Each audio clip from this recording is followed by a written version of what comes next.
24 साल की कवित्री मधुमिता शुक्ला खूबसूरत थी फूल की तरह, लेकिन उसके शब्द, उसकी कविता थे अंगारों की तरह। जब वो मंच पर खड़ी होकर वीर रस की कविताएं सुनाती थी तो सुनने वालों के रोंगटे खड़े हो जाते थे। रगों का खून तेजी से दौड़ने लगता, हृदय फड़कने लगता। हर कोई उससे मिलना चाहता था, आम हो चाहे खास। लेकिन 9 मई 2003 की सुबह उसकी हत्या कर दी गई, पेपर मिल कॉलोनी में, उसके घर में। यह खबर जैसे ही ब्रेक हुई, पूरे उत्तर प्रदेश में हड़कंप मच गया।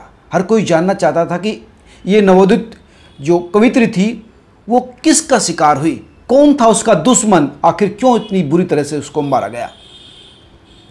थोड़ी देर बाद खबर दूसरी फ्लैश होती है कि इस मामले में आरोपी है उस वक्त बसपा सरकार के मंत्री अमरमणि त्रिपाठी, कद्दावर नेता, पूर्वांचल का बाहुबली नेता, 6 बार का विधायक। अमरमणि का इसमें नाम आता है तो खबर और भी इंटरेस्टेड हो जाती है। पुलिस जांच कर रही थी, घर पर पहुंची। दरअसल पेपर मिल का जो घर था मधुमिता का, वहां पर मधुमिता अकेली रहती थी। उसके साथ सिर्फ उसका एक नौकर देशराज रहता था। देशराज से पुलिस पूछताछ कर रही थी। देशराज ने बताया कि सुबह 2 युवक मिलने आए थे और ड्राइंग रूम में मधुमिता उनसे बात कर रही थी। मैं किचन में चाय बना रहा था और जैसे ही मैं किचन में चाय बना रहा था तो मैंने गोलियों की आवाज़ सुनी। आकर देखा तो मधुमिता बेड पर मरी पड़ी थी और दोनों युवक फरार थे। लाश पोस्टमार्टम के लिए भेज दी गई। पोस्टमार्टम होकर आया तो पोस्टमार्टम की जो रिपोर्ट थी उसमें शब्द पर एक पुलिस के सीनियर अधिकारी का माथा ठनका। दरअसल वो शब्द था प्रेग्नेंट। उसमें लिखा था कि मधुमिता वाज प्रेग्नेंट और इस पूरे मामले की जड़ में ये प्रेगनेंसी बहुत महत्वपूर्ण होने वाली थी। अधिकारी ने कहा कि ये तो बहुत ही बड़ा एविडेंस हो सकता है, इसलिए दोबारा से पोस्टमार्टम के लिए बॉडी भेज दी गई और प्रेगनेंसी में जो बच्चा था उसका जो है डीएनए टेस्ट करवाने की कोशिश की गई अमरमणि त्रिपाठी के साथ, लेकिन अमरमणि त्रिपाठी ने डीएनए टेस्ट करवाने से शुरुआत में मना कर दिया। हालांकि बाद में हुआ और वो जो डीएनए है जो मधुमती शुक्ला के पेट में गर्भ था वो अमरमणि त्रिपाठी के डीएनए से मैच हो गया। जाहिर सी बात है कि मधुमती शुक्ला के पेट में अमरमणि त्रिपाठी का बच्चा पल रहा था। और यहाँ पर मधुमती के घर पे जो एक लेटर मिला, जो पुराना लेटर था, वो एक बहुत ही भावुक लेटर था। भावनाओं में बहकर मधुमती ने ये अमरमणि को लिखा था। उसमें लिखा था कि तुम इस बच्चे को स्वीकार करने से इनकार कर सकते हो, लेकिन मैं नहीं कर सकती। मैं कई महीने से इस बच्चे का सपना देख रही हूं और तुम ये चाहते हो कि मैं इस बच्चे को दुनिया में ना आने दूं। मैं इसे कैसे इसकी हत्या कर सकती हूं? अपने कोख से पैदा होने बच्चे की हत्यारन मैं कैसे बन सकती हूं? मैं ऐसा नहीं कर सकती। तुमने मुझे सिर्फ उपभोग की वस्तु समझा है, मैं ऐसा नहीं कर सकती। साफ जाहिर सी बात है कि मधुमती पर इस बच्चे के अबॉर्शन का प्रेशर था, लेकिन मधुमिता इस अबॉर्शन को लेकर बिल्कुल कंफर्म थी कि वो अबॉर्शन नहीं चाहती थी और इसी बात को लेकर दोनों के बीच में कन्फ्लिक्ट था। ये बात देशराज ने भी पुलिस को बताई कि दोनों पति पत्नी की तरह रहे थे। अमरमणि और मधुमिता मिलना जुलना था।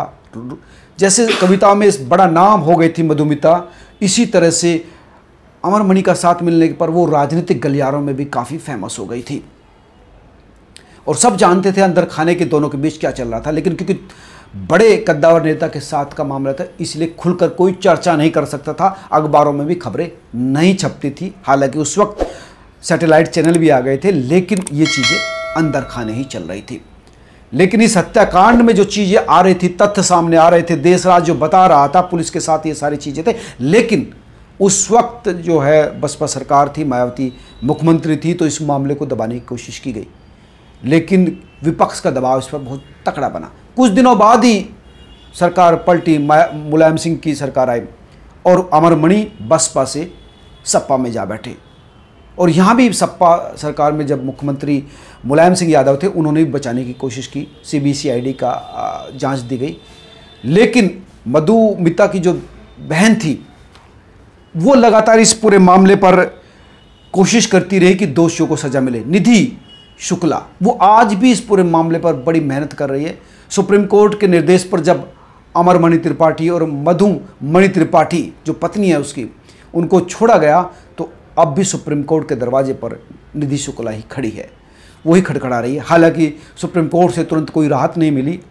8 वीक के बाद सुनवाई की बात की गई है। इस मामले पर नोटिस जारी कर दिया है उत्तर प्रदेश सरकार को और मधुमणि त्रिपाठी को भी और अमरमणि त्रिपाठी को भी। लेकिन सबसे महत्वपूर्ण बात यह है दोस्तों कि इस पूरे मामले पर जब सीबीआई को जांच सौंपी गई तो सीबीआई ने तमाम चीज़ें रखी गई।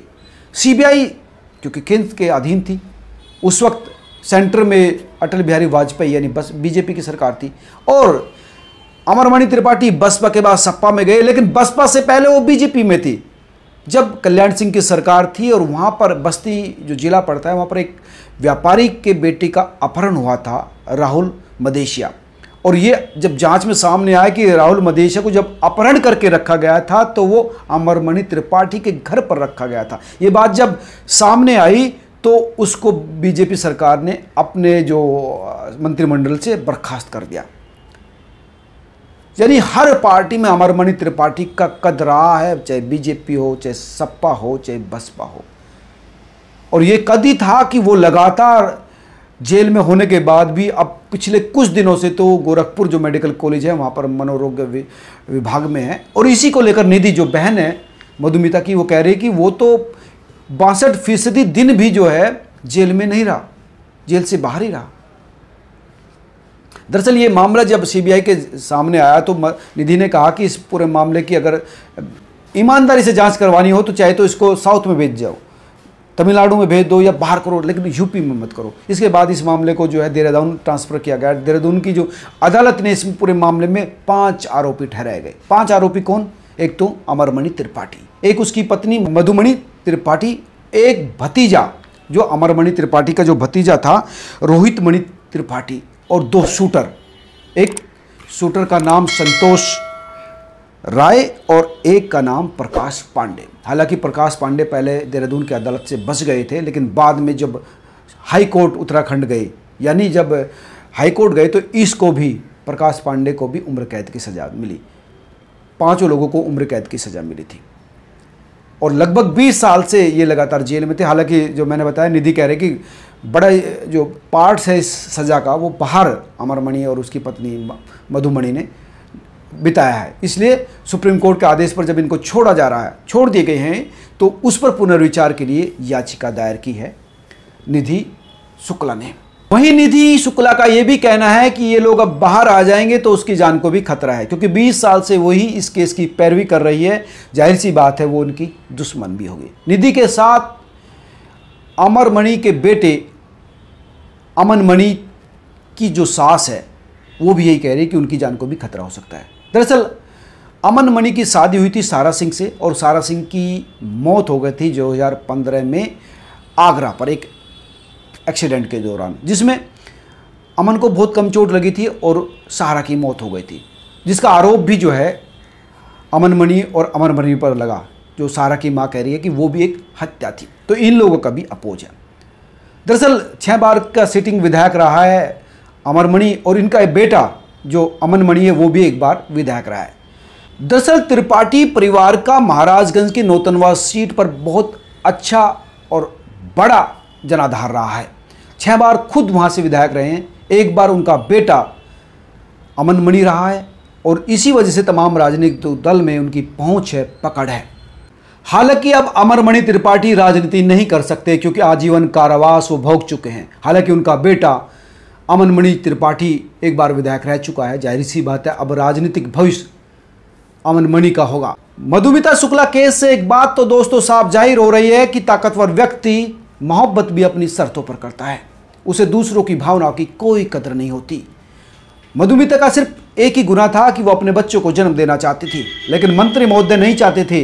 वो सिर्फ मोहब्बत पर्दे में रहकर करना चाहते थे, रिश्ते अवैध रखना चाहते थे। और ये बात भी साफ जाहिर है कि अवैध रिश्तों का अंजाम अक्सर दर्दनाक ही होता है और इस दर्द से अक्सर महिलाओं को गुजरना पड़ता है, कई बार तो जान से भी हाथ धोना पड़ता है।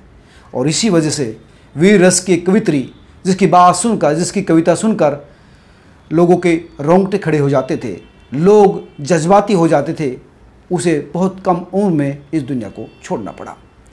दोस्तों, आप क्या समझते हैं ज़रूर बताएं। और हाँ, सुप्रीम कोर्ट 8 वीक के बाद इस पूरे मामले को जब सुनेगा तो क्या निर्णय होना चाहिए, ये भी कमेंट करके ज़रूर बताएं। नमस्कार।